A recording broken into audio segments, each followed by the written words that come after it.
All right, so I moved to a new school district and I'm putting my daughter Ashley, she starts her freshman year, and I really love the school. It's real progressive. There's a lot of high academics.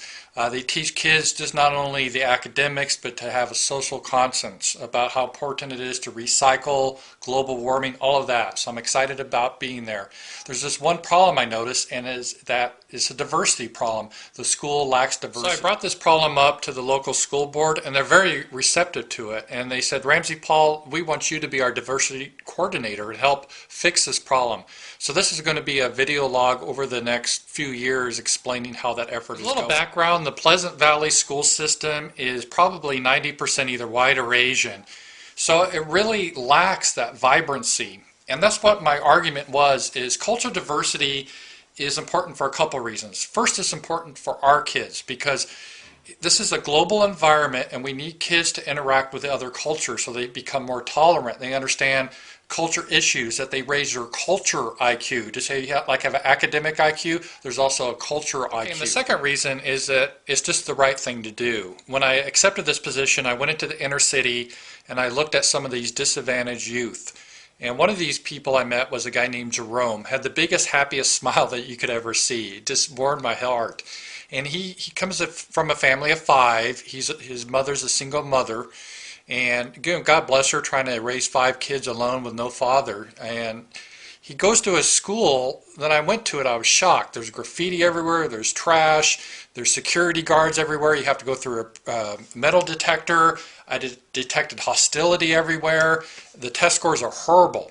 And so one of the things that really hit me is, why should Jerome have to go to a school like that with really no hope when just across 10 miles down the road was this affluent school with all these opportunities?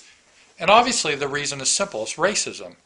And the way we can combat this racism is to allow these good schools to be available for everyone. And that's what my goal is as a diversity consultant, or the diversity leader. Anyway, I have a hard task ahead of me, but this is my update. I'll get back to you in a year and tell you how it's going. This is my first yearly update. It's been 1 year, and I have some good progress to say. I have some challenges, but we got some progress.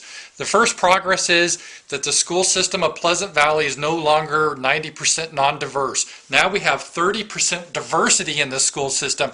It's like a huge victory. I'm really excited. All right, that's a good part. Now there are some challenges that we're working on. One of the challenges we're working on is behavior problems and some, I hate to say it, but there's some patterns of discrimination that are happening.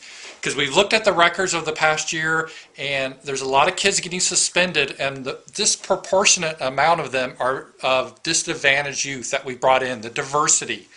And one example is Jerome. Remember that guy I talked about last year, that happy-go-lucky kid with a big smile, always wants to make people laugh. Well, he's real talkative. And he was in his, for example, in his math class and his algebra class, and he was talking, goofing around, and he was doing a new funky dance or whatever, and he wouldn't stop. The teacher told him to stop. So, and because he didn't stop right away, he got suspended. Another problem we're experiencing is that the test scores are starting to dip. And because these disadvantaged kids are just as smart as the white kids, so it's obviously the teachers are not teaching them. They're not being relevant to them. It's kind of like Jerome. And with the behavior, these teachers, they need to unlearn their patterns of prejudice and racism and deal with kids of where they are. They're all not the same. And that more disadvantaged kids are getting suspended and they're getting lower scores tells me there's a failure on the part of the teachers and the administrations. Bunch of white people, if I must be honest, and they're not adapting. And so what I'm doing, I'm going to have mandatory diversity classes for them, and I'm going to have all these cultural events, and we're going to continue to push diversity so they can learn and unlearn their bad behaviors. Because we can be a great school. I already feel this a lot more vibrant. It's exciting. So that's my update for this year. I'll talk to you next. This is the second yearly update. Well, there's been progress. The good news is that the school is now 50% diverse. Unfortunately, a lot of people are not adapting to the new situation. And you guys probably heard in the news how there was a gang fight in the school and the SWAT team had to be called out. Unfortunately, Jerome, remember that kid? I mean, he's a good kid. He just made some bad choices. And I guess someone was mad dogging. I don't know what mad dogging means, but he says someone mad dogged him, so he took out a knife and stabbed the other kid. and it created a diversity problem. I'm not blaming the kids, I'm really blaming the teachers and the administrators. Because I talked to the community leaders, and one of the perspectives that they gave is it's hard for the kids to relate to a teacher or an administrator that's a different color than them, that doesn't look like them. So I'm pushing through a program that we can get rid of these stupid old white teachers and get some diversity in the teaching administration to help with this problem. I think that will help.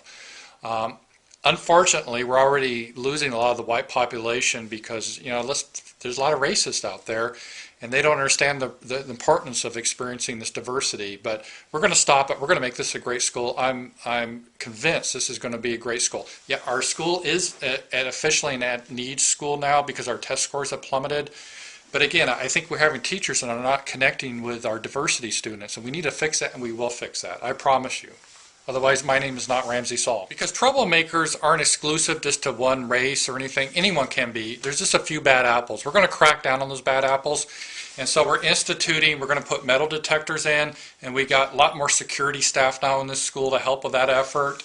And we're going to do random pat-downs. So I think that's really going to help the school be a safer environment for your children. So don't worry. This is my year 3 and final update.